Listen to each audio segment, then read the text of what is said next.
أعوذ بالله من الشيطان الرجيم بسم الله الرحمن الرحيم إن الله لا يغفر أن يشرك به آمنت بالله صدق الله العظيم وصدق رسوله النبي الأمين المعين المتين الكريم ونحن على ذلك لمن الشاهدين والشاكرين والحمد لله رب العالمين۔ معزز سامعین کرام، عزیز ساتھیو، بزرگوں، نوجوانان اہل سنت، السلام علیکم ورحمۃ اللہ وبرکاتہ۔ آئیے سب سے پہلے ہم اور آپ نہایت ہی ادب و احترام کے ساتھ نبی اور آل نبی پر درود و سلام کا نذرانہ عقیدت و محبت کے ساتھ پیش کریں۔ پڑھے اللہم صلی علی سیدنا شفیعنا نبینا مولانا محمد بارک وسلم صلاۃ و سلام علیک یا رسول اللہ صلی اللہ تعالی علیہ وآلہ وسلم۔ عزیزان ملت اسلامیہ، پچھلی جمعہ جس ٹاپک اور جس موضوع پر بات چل رہی تھی کہ اللہ، حقوق اللہ، یعنی جو اللہ کا حق ہے ہمیں سب سے پہلے وہ ادا کرنی ہے۔ ان حقوق میں سے میں نے آپ کو بتایا تھا اور گنایا تھا کہ سب سے پہلا حق کیا ہے کہ اللہ کے ساتھ کسی کو شریک نہیں ٹھہرانا ہے، چاہے نہ ذات میں اور نہ صفات میں۔ دوسرا حق جو میں نے بیان کی تھی کہ اللہ نے جو ہم پر عبادات فرض کیے ہیں، چاہے نماز ہو، روزہ ہو، زکوٰۃ ہو، وغیرہ جو عبادات ہے، ان کو ہمیں وقتوں پر ادا کرنی ہے۔ اب یہ تو نماز، زکوٰۃ، روزہ یہ ہر کوئی ادا کرتا ہے، بات آ جاتی ہے کہاں پہ؟ اللہ کے ذات کے ساتھ کسی کو شریک ٹھہرانے کی۔ اب چونکہ یہی مسئلہ گمبھیر ہے کہ کچھ سمجھنے میں کوئی قاصر رہ جاتے ہیں، کسی کو کوئی اور سمجھ آتی ہے، کسی کو کچھ اور سمجھ آتی ہے۔ ہمیں حقیقت سمجھنا ہے کہ آخر یہ شرک باللہ، یعنی اللہ کے ساتھ جو شرک کہلاتے ہیں، اور جو اللہ کے ساتھ کسی کو شریک ٹھہرائے تو معاذ اللہ رب العالمین وہ جو ہے اس دین سے، یعنی دین اسلام سے نکل جاتا ہے، کافر ہو جاتا ہے۔ تو اب یہاں پہ ہمیں سمجھنا ہے، آج اکثر کی یہ ذہن بنا ہوا ہے کہ لوگ کہتے ہیں کہ یہ تو شرک ہے، یہ تو بدعت ہے، وغیرہ وغیرہ۔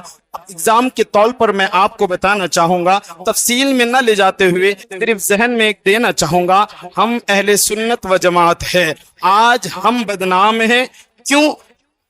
ان کی وجہ سے، ہمارے جاہلوں کی وجہ سے۔ یہ جملہ یاد رکھنا، ہماری جاہلوں کی وجہ سے ہمارا مذہب، ہمارا مسلک اعلیٰ حضرت جسے دور حاضر میں جانا مانا پہچانا جاتا ہے، یہ مسلک بدنام ہے ہماری جاہلوں کی وجہ سے۔ وہ میں کیوں کہہ رہا ہوں؟ وہ اس لیے کہ ہماری درگاہوں کو لے لیجئے، ہمارے مزارات کو لے لیجئے، ہماری پیری مریدی کو دیکھ لیجئے، اتنا غلو کر چکے ہیں اس میں کہ جس کی وجہ سے آج مسلک اہل سنت و جماعت بدنام ہے۔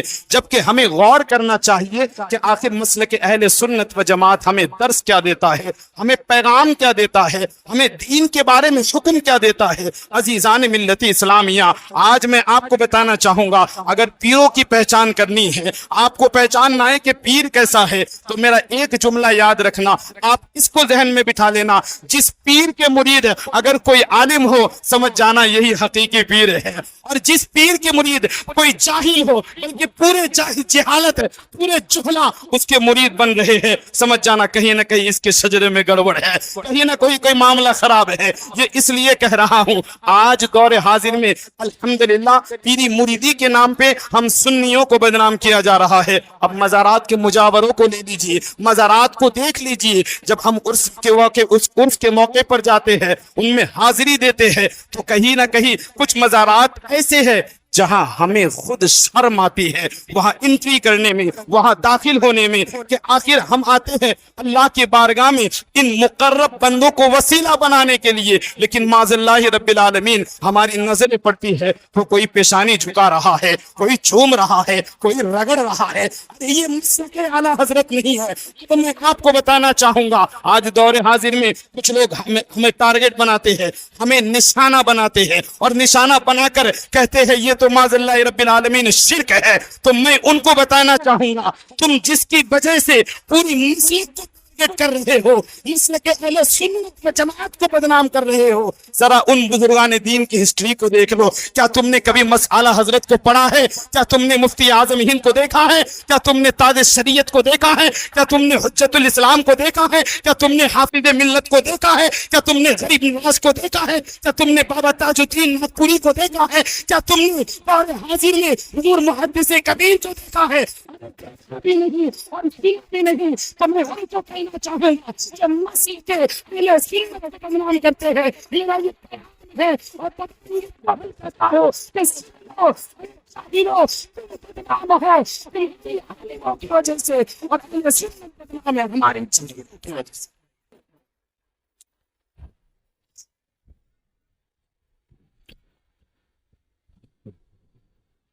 تم بدنام ہو تمہاری عالموں کی وجہ سے اور ہم بدنام ہیں۔ غور کیجئے گا، بڑا جملہ سوچنے کی ہے اور یہ آپ کو سمجھنا پڑے گا، نہیں سمجھو گے تو حشر کیا ہوگا وہ تم خود جانتے ہو۔ تو میں بات کر رہا تھا کہ شرک یقیناً سجدہ کسی کے لیے نہیں ہے، کسی کے لیے نہیں ہے، اور نہ ہی سجدہ تعظیمی جائز ہے، لیکن آج ہم بدنام ہیں، ہم بدنام ہیں، ہم جواب دینے میں قاصر ہیں کہ جواب دے تو کیا۔ اس بات کو ذہن میں رکھیں، جو ایسا کرتا ہے وہ مسلک اعلیٰ حضرت کا ہو ہی نہیں سکتا۔ یہ میں پچھلے جمعہ بھی کہا تھا، آج بھی کہہ رہا ہوں، ہمارا وہ مسلک الحمدللہ ہمارا مسلک تو پاک ہے، صاف ہے۔ میں نے جن ہستیوں کا نام لیا، نہ تم کہیں کتابوں میں ثابت کر سکتے ہو اور نہ تم نے کبھی ان کے زندگی میں دیکھا ہے ان کو۔ آج دور حاضر میں حضور محدث کبیر باحیات ہے، حضور تاج الشریعہ کی ایک نے سینکڑوں ایسی کلپ پڑے ہیں۔ کہیں آپ نے سنا ہوگا کہ تاج الشریعہ نے کہا کہ مزارات پہ جا کے سجدہ کرو؟ حضور مفتی اعظم ہند کی کلپ ہے، آپ کے شہر آکولہ میں سرکار تشریف بھی لائے، آپ نے اپنے آنکھوں سے دیکھا۔ کیا حضور مفتی اعظم ہند نے کسی مرید کو کہا کہ تم جا کے سجدہ کرو؟ تو غلطی کہا ہے، وجہ کیا ہے؟ تو ہم بدنام ہیں ہماری جاہلوں کی وجہ سے اور تم بدنام ہو تمہاری عالموں کی وجہ سے۔ یہ ایک بات سمجھ آئی؟ دوسری بات، میں ایک بات کہا تھا پچھلی جمعہ، وقت میرے ساتھ دیتا نہیں ہے، اس وقت کو ٹھہرانا پڑے گا۔ الحمدللہ ہم مسلمان ہیں، سنی ہے، حنفی ہے، بریلوی ہے۔ کون کون فخر کرتا ہے کہ الحمدللہ ہم مسلمان بھی ہے، سنی بھی ہے، حنفی اور بریلوی بھی ہے؟ چار نام ہے گویا کہ ہمارا۔ کیا نہیں ہو سکتا؟ نہیں ہو سکتا۔ کوئی غلط کہہ دے مجھے بوانگے دوہل کہتا ہو، کوئی کھڑا ہو جائے کہ حضرت غلط کہہ رہے ہو۔ چار نام ہے ہمارا، کوئی بڑی بات نہیں، ہو سکتا ہے۔ ایک آدمی کی عمر 70 سالہ ہوتی ہے، 60 سال، جب اس کے نام میں اضافہ ہو سکتا ہے، کچھ پڑھ لیا تو ماسٹر بن گیا، اور کچھ پڑھ لیا تو ڈاکٹر بن گیا، اور پڑھ لیا تو انجینئر بن گیا۔ ارے یہ تو 1500 سالہ مسلک ہے۔ ابھی 1500 سالہ عرصے، 1500 سال جشن عید میلاد النبی آ رہا ہے، تو یہ 1500 سال سے جو دین چلا آ رہا ہے، اس دین میں میں نے پہلا ورڈ کہا کہ ہم مسلمان ہیں۔ کیا ہے؟ تو کن کے مقابل میں؟ کفار و مشرکین کے مقابل میں ہم مسلمان ہیں۔ اس جملے پہ غور کرنا اور یاد کر لو، آج کفار و مشرکین کے مقابلے میں ہم کیا ہیں؟ مسلمان ہیں، اور ہم سنی ہیں۔ کن کے مقابلے میں؟ باطل فرقوں کے مقابلے میں۔ وہ باطل فرقے کیا ہے؟ معتزلہ ہے، قدریہ ہے، جبریہ ہے۔ آپ میں سے کچھ حضرات ایسے ہوں گے جنہوں نے ان ناموں کو شاید پہلی مرتبہ سنا ہوگا۔ تو ان فرقوں کے مقابلے میں الحمدللہ ہم اہل سنت و جماعت ہے۔ اور زمانہ آگے بڑھا، جب فروعی مسائل میں ہمارے اکابرین نے تحقیق کی، فروعی مسائل میں اکابرین نے تحقیق کی، تو 4 بڑے اکابر سامنے آئے۔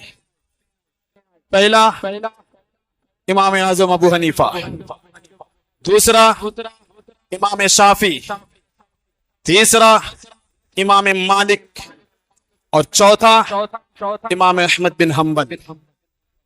جب انہوں نے فروعی مسائل میں تحقیق کی، اور الحمدللہ چاروں امام حق پر ہے، اس میں کوئی شک نہیں ہے، ٹھیک ہے، تو یہ 4 امام جب تحقیق کی، اب اگر ہمیں کوئی پوچھے کہ تم کن کے مقلد ہو، تو ہم کہتے ہیں ہم امام اعظم ابو حنیفہ کے مقلد ہیں۔ سمجھ میں آئی نا بات؟ اس اعتبار سے ہم حنفی ہے۔ کیا ہے؟ حنفی ہے، آپ کہہ سکتے ہو۔ اب کچھ لوگ اس حنفی میں ڈنڈی مارتے ہیں۔ ڈنڈی مارنا سمجھتے ہو؟ جہاں میٹھا لگے، ہماری بات آئی تو بولا جی ہم حنفی ہے، اور جہاں لگے نہیں آج تھوڑی سی سختی ہے بولے ہم شافعی ہے، کچھ کہتے ہیں ہم مالکی ہے، اور الحمدللہ ہم ہیں۔ میٹھا ہو تو بھی ہمارا، کڑوا ہو تو بھی ہمارا۔ جب بات محبت کی آئی تو پھر محبت کے دریا بہا دیتے ہیں، اور جب بات سختی کی آئی تو رحماء بینہم الاشداء علی الکفار رحماء بینہم، ہم اس آیت پر عمل کرتے ہیں۔ یہ تیسرا۔ چوتھی بات، ہم بریلوی ہے۔ ابھی دور حاضر میں ہم بریلوی ہے۔ وہ کیوں؟ وہ اس لیے کہ کچھ ایسے فرقے اور باطل مذہب پیدا ہوئے کہ جنہوں نے اللہ کی شان میں گستاخی کی، مصطفیٰ کی شان میں گستاخی کی، اہل بیت کی شان میں گستاخی کی، صحابہ کی شان میں گستاخی کی۔ جب امام احمد رضا خان نے قرآن و حدیث کی روشنی میں ان کی پکڑ کی، تو اس وقت اگر ہمیں کوئی پوچھتے ہیں کہ تم کس کے فالوور ہو، تو ہم امام احمد رضا خان سیدی سرکار اعلیٰ حضرت کی تحقیقات کو سامنے پیش کرتے ہیں۔ اس اعتبار سے ہم بریلوی ہے۔ اب آئے ذرا وہاں پہنچے۔ میں نے کہا تھا پوری دنیا کی آبادی کتنی ہے؟ بولے ذرا، کسی کو ذہن میں ہے تو جلدی بولے۔ 8 ارب سے 10 ارب کی آبادی پوری دنیا کی ہے۔ ان 10 ارب میں 1.5 سے 2 ارب وہ ہے جو مصطفیٰ کی کلمہ پڑھنے والے ہیں، اور 1.5 سے 2 ارب میں بھی میں نے کہا تھا کچھ کلمہ پڑھنے والے ایسے ہیں جو کلمہ پڑھ کر بھی بے کلمہ ہیں۔ اب میرا یہ جملہ کافی غور کرنے کی ہے کہ حضرت کلمہ بھی پڑھ رہا ہے اور بے کلمہ بھی ہے، یہ کیسی بات ہے؟ سمجھ نہیں آ رہی ہے کہ ایک طرف تو مصطفیٰ کا کلمہ گو ہے اور دوسری طرف آپ کہہ رہے ہیں وہ بے کلمہ ہیں۔ تو اس جملے کو یاد رکھو، مصطفیٰ کا کلمہ پڑھنے کا مطلب یہ ہے کہ میرے مصطفیٰ نے جو فرمایا اس پر عمل کیا جائے۔ مصطفیٰ کا کلمہ پڑھنے کا مطلب یہ ہے مصطفیٰ نے جن کی تعظیم کرنے کا حکم دیا ہے ہمیں ان کی تعظیم کرنی ہے۔ الحمدللہ پوری دنیا کی بات نہیں کرتا میں، اسی ہندوستان کو دیکھ لیجئے۔ اسی ہندوستان میں کچھ لوگ ایسے بھی نظر آئیں گے جو اپنے آپ کو مولائی کہتے ہیں، بولے ہم تو مولائی ہے۔ میں کہنا چاہوں گا کچھ مذہب تو ایسے، کچھ لوگ تو ایسے بھی ہے جو اپنے آپ کو رافضی کہتے ہیں۔ میں آپ کو بتانا چاہوں گا کچھ لوگ ایسے ہیں جنہوں نے اللہ کی شان میں گستاخی کی، کچھ لوگ ایسے ہیں جنہوں نے مصطفیٰ کی شان میں گستاخی کی، کچھ لوگ ایسے ہیں جنہوں نے اہل بیت کی شان میں گستاخی کی، کچھ لوگ ایسے ہیں جنہوں نے صحابہ کی شان میں گستاخی کی، کچھ لوگ ایسے ہیں جنہوں نے اولیاء کی شان میں گستاخی کی۔ اب آپ غور کیجئے گا، ایک طرف کلمہ پڑھ رہے ہیں، ایک طرف میرے مصطفیٰ کہہ رہے ہیں کہ میرے صحابہ کی اتباع کرو، ایک طرف کلمہ پڑھ رہے ہیں، ایک طرف میرے مصطفیٰ فرما رہے ہیں کہ میری اہل بیت کی تعظیم کرو، لیکن الحمدللہ کچھ لوگ اتباع نہیں کرتے، کچھ لوگ گستاخی کرتے ہیں، کچھ لوگ اہل بیت سے محبت نہیں کرتے بلکہ گستاخی کرتے ہیں۔ ایسے لوگوں کا نام خارجی ہے، ایسے لوگوں کا نام رافضی ہے، ایسے لوگوں کا نام مولائی ہے۔ اب ان سے آپ کو بچنا ہے، لیکن یہاں پر بات کلوز کر رہا ہوں، اس کے آگے پھر بات آگے بڑھاؤں گا۔ اب صرف ذہن دینا چاہتا ہوں، ابھی یہ ملک آزاد ہوا ہے، 15 اگست آنے والا ہے، اس میں ہمارا کیا کردار رہا ہے اس پر بھی انشاءاللہ اگلی جمعہ روشنی ڈالوں گا۔ بس یہاں پر یہ بات ختم کر رہا ہوں کہ سارے لوگ ایسے ہیں کہ جنہوں نے صحابہ کی گستاخی کی، کچھ ایسے ہیں جنہوں نے اہل بیت کی گستاخی کی، کچھ ایسے ہیں جنہوں نے اللہ کی شان میں گستاخی کی، کچھ ایسے ہیں جنہوں نے مصطفیٰ کی شان میں گستاخی کی۔ اب آپ بتاؤ، کلمہ پڑھ رہے ہیں مصطفیٰ کی اور گستاخی کر رہے ہیں میرے مصطفیٰ کی۔ اب آپ بتاؤ، رب عبادت کرتے ہیں رب کی اور میرے رب کی گستاخیاں بھی کرتے ہیں۔ اب آپ بتاؤ، کلمہ پڑھتے ہیں مصطفیٰ کی لیکن اہل بیت کی گستاخیاں کر رہے ہیں۔ میں آپ کو بتانا چاہوں گا کہ سن لو، مسلمان تم بھی ہو، مسلمان تم ہو، سنی تم ہو، حنفی تم ہو، بریلوی تم ہو، تو ناز کرنا اپنی قسمت پر ہے کہ تم نے جس امام احمد رضا کا دامن تھاما ہے، اس نے تمہیں اہل بیت کا گستاخ نہیں بنایا۔ تم نے جس امام احمد رضا کا دامن تھاما ہے، اس نے تمہیں صحابہ کا گستاخ نہیں بنایا۔ تم نے جس امام احمد رضا کا دامن تھاما ہے، اس نے تمہیں اللہ کا گستاخ نہیں بنایا۔ تم نے جس امام احمد رضا کا دامن تھاما ہے، اس نے تمہیں علماء کا گستاخ نہیں بنایا۔ تم نے جس امام احمد رضا کا دامن تھاما ہے، اس نے تمہیں اولیاء کا گستاخ نہیں بنایا۔ بلکہ امام احمد رضا نے یہ کیا سکھایا ہے؟ علماء سے محبت کرنا امام احمد رضا نے سکھایا، اولیاء سے محبت کرنا امام احمد رضا نے سکھایا، اولیاء سے محبت کرنا امام احمد رضا نے سکھایا، اہل بیت سے محبت کرنا امام احمد رضا نے سکھایا، صحابہ سے محبت کرنا امام احمد رضا نے سکھایا۔ تبھی تو ہم کہتے ہیں اے سنی مسلمانوں، نیاز کرو اپنی قسمت پہ کہ تم نے جس امام احمد رضا کا دامن تھاما ہے، اس نے تمہیں نہیں بلکہ علماء کا وفادار بنایا ہے۔ تمہیں اپنی دعا رب کی بارگاہ میں قبول کرنی ہو یا نہیں کرنی ہو تو تم اس طرح مانگا کرو کہ دو جہاں میں باقی میں رسول عزت آل رسول مقتدی کے واسطے۔